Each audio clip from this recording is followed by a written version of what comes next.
semuanya, apa kabar nih? Selamat datang di video inspiratif kita hari ini. Kali ini kita akan membahas dua topik yang sebenarnya kelihatan rumit bagi sebagian orang, tapi bisa sangat menyenangkan loh kalau kita pahami dengan cara yang benar. Ya, kita akan belajar tentang statistika dan motivasi kerja. Mungkin beberapa dari kalian berpikir, kenapa dua hal ini sangat penting? Kenapa sih gitu-gitu kan?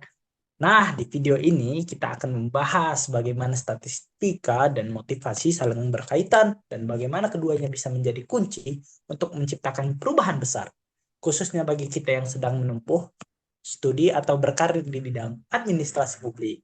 Jadi, ambil posisi ternyaman kalian, siapkan kopi atau teh kesukaan kalian, siapkan makanan dan cemilan favorit kalian, karena kita akan belajar dan inspirasi bareng. Dan seperti biasa, jangan lupa catat poin-poin pentingnya ya. Yuk kita mulai. Sebelum itu, perkenalkan nama saya Revaldo Piliman Ginting dengan NPM saya 170 110 220 031 dan dengan teman saya. Oke teman-teman, dengan aku Dimas Faturrahman dengan NPM 170 110 22 0057. Oke, boleh dilanjut ke slide selanjutnya. Nah, di slide ini kita akan membahas apa itu statistika di dalam administrasi publik. Pertama-tama, apa sih sebenarnya statistika itu? Terutama dalam konteks administrasi publik, kita mungkin sering mendengar istilah ini di kelas atau saat kita membaca artikel. Tapi apakah kita benar-benar paham maknanya? Kurasa ya 50-50 lah. Jadi, statistika itu adalah ilmu yang membantu kita mengumpulkan, menganalisis, dan menyajikan serta menginterpretasikan data yang mana akan membantu kita dalam memproses dan memasukkan data menjadi suatu program yang akan kita olah sedemikian rupa. Kedengarannya sangat teknis, bukan? Tapi sebenarnya ini adalah alat yang sangat bermanfaat untuk memahami dunia di sekitar kita. Bayangkan, seorang kepala daerah ingin membuat sebuah kebijakan baru untuk meningkatkan kesejahteraan masyarakat, misalnya membuka lapangan pekerjaan baru. Tanpa data statistik, kita mungkin hanya bisa menciptakan lapangan pekerjaan berdasarkan asumsi saja. Tapi dengan data, kita bisa tahu sektor apa saja yang paling membutuhkan tenaga kerja, apa potensi daerah tersebut, bagaimana strategi terbaik untuk menciptakannya. Jadi statistika bukan hanya soal angka-angka, teman-teman, tetapi tentang bagaimana mengubah angka menjadi solusi nyata. Lalu bagaimana kita sebagai manusia, mahasiswa, atau profesional bisa menggunakan statistika? Banyak sekali caranya. Kita bisa menganalisis tren pengangguran, mengukur tingkat kepuasan masyarakat terhadap pelayanan publik, atau bahkan memprediksi kebutuhan fasilitas umum di masa depan. Dengan statistika, kita bukan cuma belajar memahami angka, tetapi juga memahami kebutuhan masyarakat di balik angka-angka tersebut. Boleh dilanjut?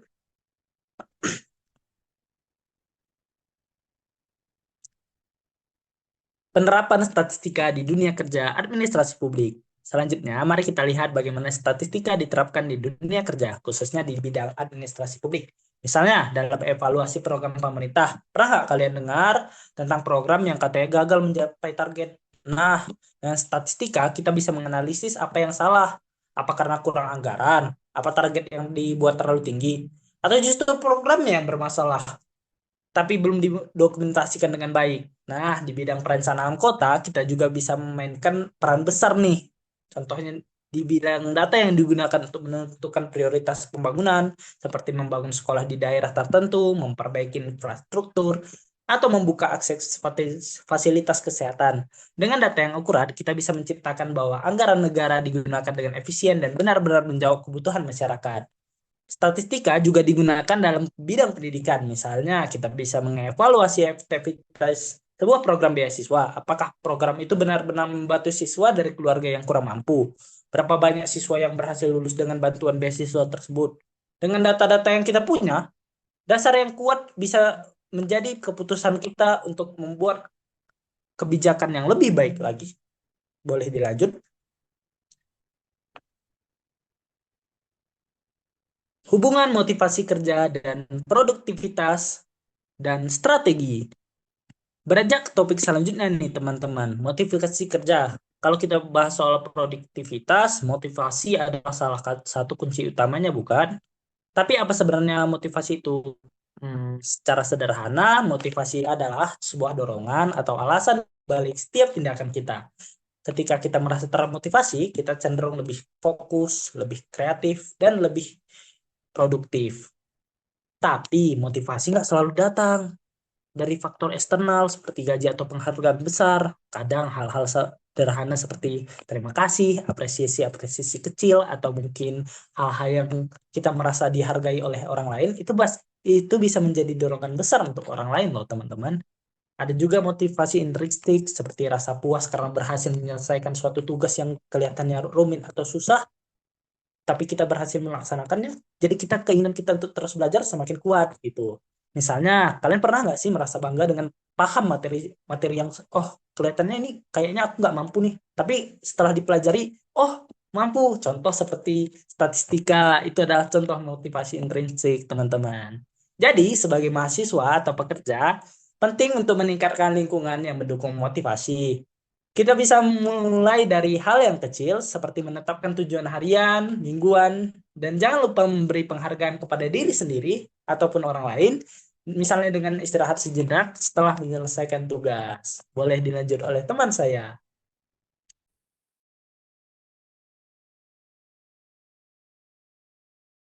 Oke, selanjutnya ini adalah kisah inspiratif, konsistensi, dan originalitas. Nah, aku ingin nih berbagi cerita inspiratif dari dua konten kreator. Yang pertama itu ada Miao dan Windah Basudara. Nah, apa sih yang membuat mereka ini berhasil? Nah, salah satunya ini adalah konsistensi dan originalitas. Nah, Miao ini selalu menjaga gaya kontennya yang ramah dan sopan. Nah, sementara untuk Winda menghadirkan humor yang segar dan bisa dinikmati oleh semua kalangan, teman-teman. Mereka juga tidak hanya fokus pada apa yang mereka kerjakan nih, tapi juga bagaimana mereka memberikan dampak yang positif bagi audiens mereka atau penonton-penonton mereka, teman-teman. Nah, dari hal ini kita bisa terapkan juga dalam dunia kerja ataupun studi kita nih, teman-teman, atau yang lagi belajar, atau lagi yang kuliah, menjadi diri sendiri, menjaga konsistensi, dan fokus pada kualitas adalah langkah penting untuk mencapai kesuksesan.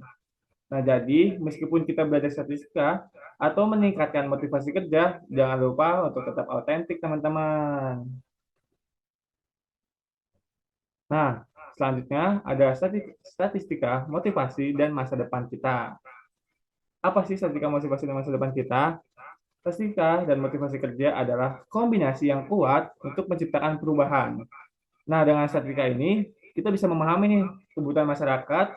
Dengan motivasi, kita bisa mendapatkan dorongan untuk terus berusaha. Bayangkan, teman-teman, apa yang bisa kita capai jika kita menggabungkan keduanya. Nah, kita sebagai mahasiswa administrasi publik, kita punya tanggung jawab besar untuk menciptakan kebijakan yang bermanfaat bagi masyarakat nih, teman-teman. Dengan adanya data yang akurat dan semangat yang tinggi, kita bisa membuat keputusan yang lebih baik lagi, menciptakan solusi yang lebih tepat lagi, dan membawa perubahan yang berdampak besar bagi negara kita juga, teman-teman.